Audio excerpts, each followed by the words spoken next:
नमस्कार, आप जुड़ चुके हैं वैली एक्सप्रेस न्यूज़ के साथ। ग्लोबल कश्मीरी पंडित डायस्पोरा के हेड मेरे साथ हैं। आए दिन कहीं ना कहीं जब भी कश्मीरी पंडित पर कोई भी दिक्कत आती है तो सबसे पहले ये जो ऑर्गेनाइजेशन है उनकी मदद करने के लिए आ जाते हैं। और आज कहीं ना कहीं यहाँ पर आए हैं और आज भी सरकार से गुहार लगा रहे हैं कि जो थोड़ी बहुत दिक्कतें कश्मीरी पंडित कम्युनिटी को आ रही है उनमें थोड़ी बहुत अपनी नज़र डालें, शिरकत करें, ताकि उनको जो दिक्कतें हैं वो ना आनी चाहिए। सर, मुझे पहले आप ये बता दें कि जिस तरह से 90 से 90 के बाद बोलूँगा या 90 के बाद पहले ही बोलूँ, 90 से जब जो लोग यहाँ रह रहे हैं, दिक्कतों में हैं, परेशानी है, आज आपको प्रेस वार्ता करने के लिए क्यों आना पड़ा? कारण क्या है? देखिए, मैं जब 90 में आ गया तो मैं उस टाइम हिंदू युवक फोरम का प्रेसिडेंट था। कश्मीर यूनिवर्सिटी में मैं पीएचडी कर रहा था और गीता भवन से मैंने इस मूवमेंट को स्टार्ट किया अपने मित्रों के साथ में। और पहला जुलूस हमने निकाला यहाँ गांधीनगर में यूएन ऑफिस में जनवरी 90 में, ये बताने के लिए कि कश्मीर भारत का अटूट अंग है। और उसके बाद में हमने डिमांड की कि हमको यहाँ कैंप से कोई ऐसी एकोमोडेशन दी जाए। तो हमको पहले नगरोटा का कैंप मिला है, फिर पुरखो, फिर मिश्रीवाला, फिर तो लास्ट में जगती। तो मेरा ये कहना है कि कश्मीरी हिंदुओं ने जो तकलीफ़ें उठाई 45 डिग्री टेम्परेचर में, 48 डिग्री टेम्परेचर में, उन हालातों में वो तो बहुत ज़बरदस्त था। लेकिन 33 साल के बाद भी अभी कश्मीरी हिंदू तकलीफ में है। आज ये दो तरीके की तकलीफ है। एक तो कश्मीर से हमारे घर चले गए, हमारा कारोबार चला गया, हमारी बिजनेसें ख़त्म हो गई। लेकिन आज हमारे मंदिरों पर भी कब्जा किया जा रहा है। हमारे 1400 एक्टिव टेम्पल थे कश्मीर में और पिछले 33 साल में कम से कम 400 मंदिरों पर किसी पर कब्जा किया गया, किसी को जलाया गया, किसी को तोड़ा गया। और आज उनकी ज़मीनों पर भी कब्जा किया जा रहा है। और हम सरकार से अपील कर रहे हैं कि ऐसा एसआईटी बनाया जाए जिसमें ये इन्वेस्टिगेशन हो कि कहाँ कहाँ पर लैंड कब्जे में ली गई है, कहाँ फिक्टिशियस सेल डीड की गई है, कहाँ पर ये सेल डीड या लीज डीड की गई है। ये सारा फिक्टिशियस मामला है।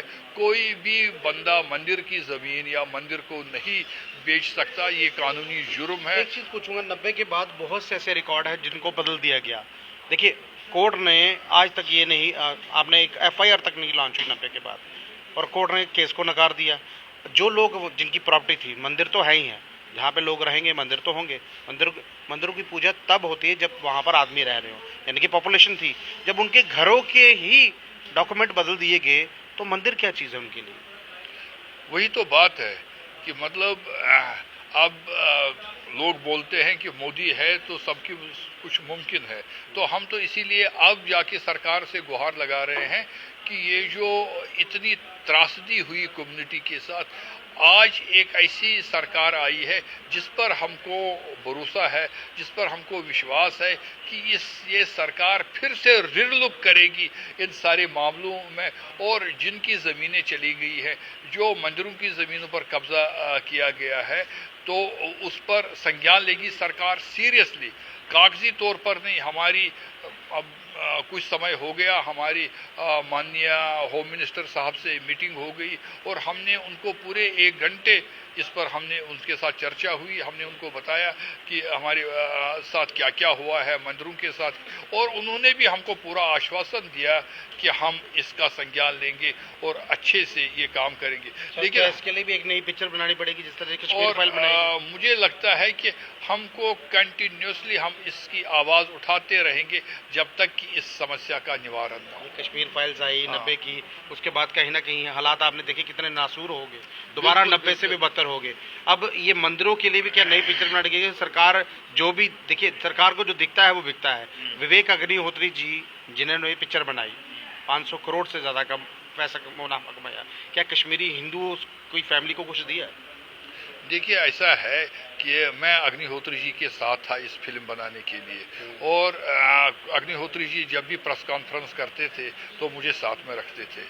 और मैंने गडकरी जी, अग्निहोत्री जी या अनुपम खेर जी के सामने उनको बताया कि उन दिनों फारूक अब्दुल्ला साहब ने ये स्टेटमेंट दिया था कि अग्निहोत्री ने जितना भी पैसा कमाया है वो कश्मीरी हिंदू या कैंपों में उसको खर्च करना चाहिए। मैंने वहाँ बताया कि हमने इसको प्रोत्साहन किया फिल्म बनाने के लिए। हम 3.5 साल 4 साल इसके साथ लगे फिल्म बनाने के लिए। ना उनका मकसद था पैसा कमाना, ना हमारा मकसद था पैसा कमाना। हमारा मकसद था दुनिया को सच्ची कहानी सामने आए। लेकिन इलेक्शन से पहले क्यों पिक्चर रिलीज हुई? वो देखिए, तब इलेक्शन थी, यूपी का रिजल्ट था और कहीं ना कहीं पिक्चर रिलीज नहीं, क्योंकि लोगों को ये ध्यान में नहीं है कि उस टाइम कोविड था और कोविड में फिल्म की शूटिंग ही नहीं हुई। हम चाहते थे कि इसकी शूटिंग कश्मीर में हो। इसकी शूटिंग कश्मीर में नहीं होकर देहरादून में इसकी शूटिंग हो गई और उसके बाद में हम रुके इसको रिलीज़ करने में, और रिलीज़ हमने भारत में करना था, लेकिन फिर कोविड आ गया। तो फिर हमने इस डिसाइड किया, हमारे जो को फाउंडर है GKPD के डॉक्टर सुरेंद्र कोल ने अपील की अग्निहोत्री को, आप अमेरिका में पहले रिलीज़ की।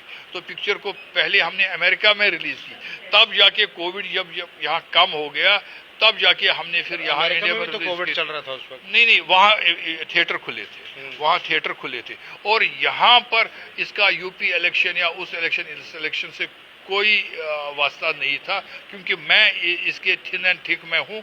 मुझे पूरी पता थी, क्योंकि हमने इसको इलेक्शन मामले से अलग किया है। बाकी लोगों, कुछ लोगों ने अगर कोई किसी ने इसका इस्तेमाल किया होगा, क्या किया होगा, वो एक अलग बात है। लोगों ने इस्तेमाल किया। हाँ, किया। 90 के दशक में जब कश्मीरी हिंदू वहां से आए तो एंटी मिलिटेंसी ग्रुप में जो वहां पर जिन्होंने इलेक्शन लड़ी, जो लोग इलेक्शन लड़ रहे थे या जो लोग अपनी कम्युनिटी को बचाने की कोशिश कर रहे थे, विवेक अग्निहोत्री जी आज एक अपील कर रहे हैं, आप वोट डालिए, आप अपना वोटर ID कार्ड रजिस्टर कराइए। क्या लग रहा है विवेक अग्निहोत्री साहब अगले पार्लियामेंट में जाने की कोशिश करेंगे? भारतीय जनता पार्टी ने पूरा सपोर्ट किया ना पिक्चर। देखिए, मैं एक चीज़ बता दूं आपको, नहीं खाली आपको हैरानी होगी ये बात सुनकर कि जो चीफ मिनिस्टर हैं ये अपना ये जो छत्तीसगढ़ के, उन्होंने भी इस फिल्म का सपोर्ट किया और उन्होंने गवर्नमेंट एम्प्लॉय को बोला ये फिल्म देखने के लिए। छत्तीसगढ़ में तो भारतीय जनता पार्टी है क्या? नहीं, कांग्रेस है। कांग्रेस की कई कांग्रेसियों ने भी सपोर्ट किया मेरा। नहीं, मैं देखिए मैं एक कश्मीरी हिंदू और कश्मीर के मुद्दे की बात कर रहा हूँ। कांग्रेस और बीजेपी क्या करे, वो पॉलिटिकल पार्टियां हैं, वो आपस में लड़े, वो क्या करें, हमें उसके साथ हमारा कोई लेना देना नहीं है। और हमने अपील की थी, हमने कन्विंस किया अग्निहोत्री जी को कि आप फिल्म बनाए। उनको अग्निहोत्री जी को आगे करेंगे कि दूसरा पार्ट बनाया जाए? नहीं, हमने किया। मैं बता दूं, उस पिक्चर में पूरा नहीं दिखाया गया। नहीं, मैं बता दूं, मैंने पब्लिक में अग्निहोत्री जी, उनकी पल्लवी जी और सरकार के मंत्री बैठे थे, अनुपम खेर बैठा था, उसकर मैंने यही शर्ट भी पहनी थी। मैंने अपील की उसको कि आप इसका पार्ट 2 बना लीजिए। और मैं आपको बता दूं, अभी अग्निहोत्री जी ने वो लोगों को नहीं बताया है, ये OTT पर 6 पार्ट आ रही है। 6 पार्ट 6 बार और लड़ाई होगी। ये नहीं, कश्मीर के इतिहास पर है। अब ये कश्मीरी पंडितों का ही मुद्दा नहीं है।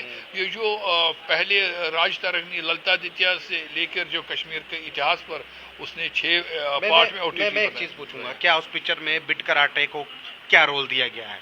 बिट कराटे जो है कश्मीरी हिंदुओं की, जिन्होंने खड़े कर हत्या कर दी थी, आज भी कहीं ना कहीं सरकार कुछ कर नहीं पा रही इसको। क्या बिट कराटे के लिए जो लोग आज भी केस लड़ रहे हैं, राकेश शांडू या उनकी फैमिलीज, उनके साथ उनके फ्रेंड थे, वो उनके साथ मिलकर वो केस लड़ रहे हैं, लेकिन जब उनके वकील जहां उतरते हैं कश्मीर में तो उनको कह दिया जाता है कि आपके लिए सुरक्षा मुहैया नहीं है, अब वापस चले जाइए। देखिए, अगर हालात ठीक है तो ऐसा है कि हमारी पहले से ही डिमांड है, जो भी आतंकवादी था और जिसने हत्या की है, हत्या की सजा भारत में जो है वो फांसी है। और जो भी उग्रवादी है और कोर्ट को संज्ञान लेके उसको फांसी की सजा होनी चाहिए, ये कोर्ट फैसला करेगा। बिट कराटे 14 साल जेल में था और कोर्ट ने उनको फिर बेल पर या किस तरीके से उनको मतलब फ्री किया है। लेकिन हम उस टाइम भी हमने दिल्ली में जंतर मंतर पर धरना किए और हम आगे भी धरना करते रहेंगे। जो भी उग्रवादी है उसको बख्शा नहीं जाना चाहिए, उसको सजा मिलनी चाहिए, ये हमारी डिमांड है। आपकी जो ऑर्गेनाइजेशन है ग्लोबल के नाम से है, आप आज यहाँ पर कहीं ना कहीं कश्मीरी हिंदूज कुछ फैमिली है वो ये कह रही है कि रिलीफ बढ़ा दिए जाए। क्या रिलीफ बढ़ाना मात्र एक उपाय है या वन टाइम सेटलमेंट करना उपाय है? देखिए, ऐसा है कि मेरा जो पर्सनली मानना है, कि रिलीफ ही ठीक है। रिलीफ ठीक है, क्योंकि एक टाइम पैसा आएगा वो किस में जाएगा, क्या करेगा बंदा। लेकिन जो ये 10,000, 15,000, 20,000 है, ये मतलब कॉन्स्टेंटली जैसे पेंशन के 300 दिन तक बच्चों ने प्रदर्शन किया, सैलरी बंद होगी, रिलीफ बंद हो गया, दिक्कतें इतनी थी, माँ बाप बीमार थे। अब कुछ लोग ऐसे हैं जो भारतीय जनता पार्टी 500 से 575 के लगभग जो करीब जो लोग हैं जिनको यहाँ पे ट्रांसफर किया है पीएम पैकेज वालों को, तो जब ये बच्चे बोलते हैं हमारे माँ बाप बीमार हैं, हमें यहाँ पे रहने दी जाए, तब उनको जबरदस्ती कश्मीर के होटलों में ठूसा जाता है, नौकरी कराई जा रही है जबरदस्ती। मैंने अभी दिल्ली में साईं ऑडिटोरियम में 800 डेलीगेटों के सामने यही बात बोली। मैंने ये बोली कि मतलब मेरा कलेजा कटा है और पूरे हिंदू समाज का कलेजा कटा है। जब आप लोगों ने, इस सरकार ने तनख्वाह नहीं दी जब शिवरात्रि थी, शिवरात्रि पर, दिवाली पर आप किसी को बच्चों को खाने के लिए पैसे नहीं देंगे, जैसे आपने बोला माता जी बीमार है उसके लिए, ये बहुत ही मतलब निंदनीय चीज़ है। कम से कम शिवरात्रि पर उनको पे मिलना चाहिए। मैंने ओपनली बोल दिया, मतलब 800 डेलीगेटों के सामने। लास्ट सवाल पूछूंगा मैं आपसे, 7 लाख कश्मीरी पंडित एक ऐसे हैं जो यहाँ पर जिनका वोटर आईडी कार्ड रजिस्टर करवाना शुरू कर दिया है, आधार कार्ड जोड़िए, ये जोड़िए, सब कुछ जोड़ने के बाद उनका वोट जो है वो कश्मीर में बढ़ेगा। क्यों? क्या जम्मू में उनके लिए कोई सीट नहीं मिल सकती, या वो यहाँ से इलेक्शन नहीं लड़ सकते, या उनको कोई मेंबर पार्लियामेंट नहीं खड़ा हो सकता? 7 लाख कश्मीरी पंडित है।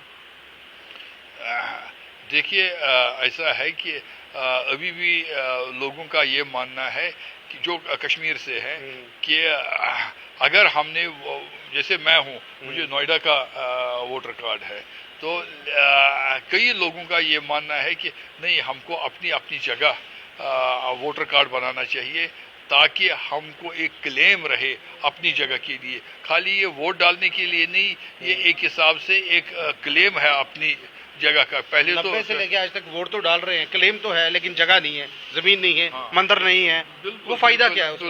बिल्कुल मैं आपसे, आपकी बात से सहमत हूँ कि सरकार को बहुत ज़्यादा शिद्दत से काम करना चाहिए, और मुझे विश्वास है कि ये सरकार कुछ कर सकती है।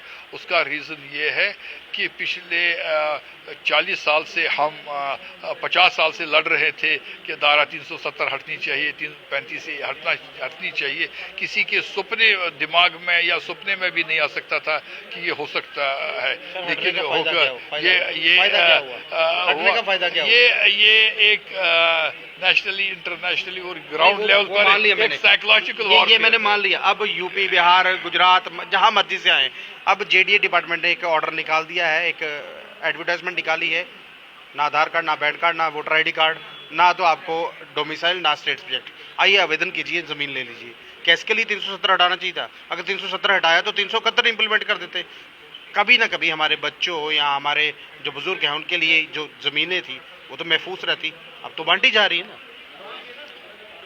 ये मेरे लिए सख्त सवाल है कि वही तो नहीं, मतलब ऐसा है कि जो यहाँ का है उसका हक पहले होना चाहिए। लेकिन मैं ये बता दूं,